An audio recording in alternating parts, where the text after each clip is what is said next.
important to ask yourself why you want an investor, or actually how you want to fund your business. I think there's immense pressure, I'm sure you guys would agree, on rushing out, talking to VCs, getting angel investors, and people do it almost automatically because that seems to be the model, right? And I think the biggest challenge for any of us, you guys both said it so perfectly earlier today, is you don't know what you don't know, and you are making it up a lot of the time or muddling through. And actually, again, and you said it, Lucy, the real advantage of having a network like this is you learn from each other, you learn at the same time as each other, but also my best advice is pick somebody who's like 6 months, a year, 18 months ahead of you on that journey and talk to them. Who have you spoken to? How did you do it? If they've got a business that's similar to you and they're happy to talk to you because they're not sort of seeing you as a rival, they are the best people to talk to because it's all fresh in mind. The people they're talking to are probably the people you want to talk to, and it will unblock an awful lot of what you're kind of paralysed about initially. But my biggest advice is think long and hard about how you want to finance your business and then look at the options. Don't rush. And it's really easy to say that because money is like money and you burn it pretty fast if you've got big ambitions. But hold yourself back, ask yourself what's best, and then go forward with a plan. And that plan will change, and you'll find it changes over time, but it also changes with experience. We went with angels. Personally, I wanted to work with people who were really passionate about what we were building, who got it, and who brought more than money to the business. So in some cases, people were putting in £1,000, £5,000.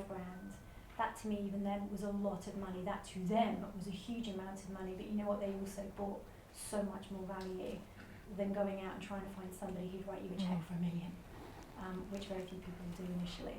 So go out and find the people who are on the journey with you, can give you something else, but really think long and hard about why you need the money and where else you might be able to get it from first, because this is your baby. And the thing that I don't think gets talked about enough is if you're in a position, you've got the right business model to give away shares in your business, remember that every time somebody gives you money, you're giving away a slice of the pie.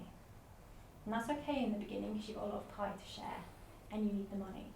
But as that pie gets eked away, so does your control and your ability to determine the future of your business.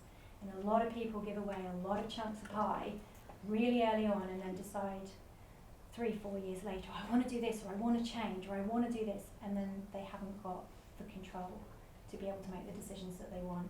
So asking yourself now and having a plan, how am I going to fund it? What are my options? Is fundraising the best one? Maybe I could go for a grant. Maybe I could collaborate with somebody else. Maybe I could just get a few small things to market first, prove it works, and then I've got a bit of money in. And even if it means you grow a bit slower, it doesn't mean you're any less ambitious. It means you're in control. So that would be my advice. All yours. Thank you. I actually don't have investments, so I was thinking earlier, I don't have a lot to say on this, but I have a few things to say on it because earlier this year I was like, do I need investment?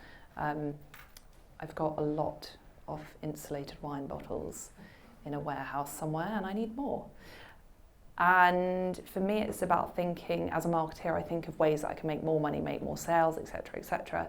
And I kind of did go down the thought process of now I've got a lot of kind of what I would call copycats trying to emulate the success that Partner in Wine has had.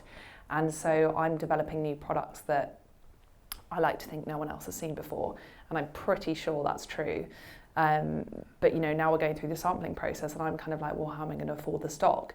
So it is one of those things that plays on my mind, but I actually don't understand that much about investment. So the one thing I would say in terms of going out to look for more advice about this is ask your bank whether they have any like funding readiness programs.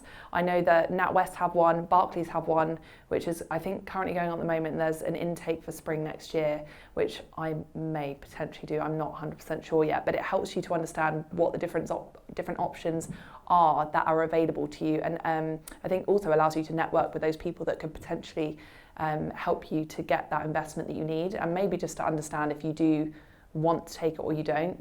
The main thing that weighs on my mind is I left my job because I don't like being told what to do, and I don't want an investor to tell me what to do. So that's the problem that I have with it. So, you know, if I do end up going down that route, it kind of has to be one of those things where I'm like, I'm the boss, not you, even though I've got your money. But I think those sorts of programs will help a lot of people, anyone in the room who's maybe thinking about it. So yeah, that's what I think.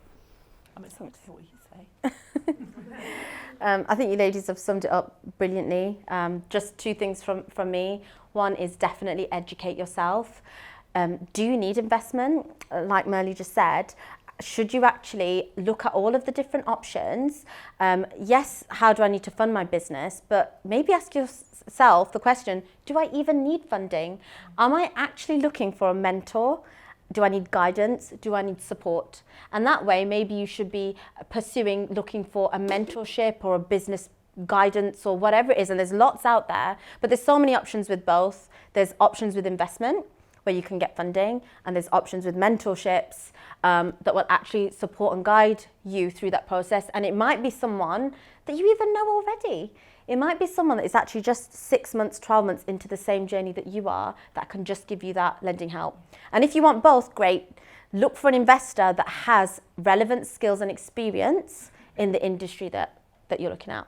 For me, I've given a massive chunk of my pie to Lord Sugar. You know, he's invested a large amount into my business. And like you said, that investment goes pretty quickly. But I've had to give away a large chunk of that, of my baby that I built over 7 years, my 7-year-old baby, basically, you know, no one wants to do that. But I knew the benefits it would bring to me, to my company, and I had made a decision that was unique to myself. That might not be the right decision for anyone out there. And the second one I just wanted to say was have patience. It's so important, and the reason I say that is because I'm actually a really impatient person, and often it's a skill that I'm trying to work on. You know, I'm a very big thinker. I like making big decisions, and I really like getting on with it. And I'll hear about something, and I'll think, yeah, that's the one. That's definitely the right thing for me.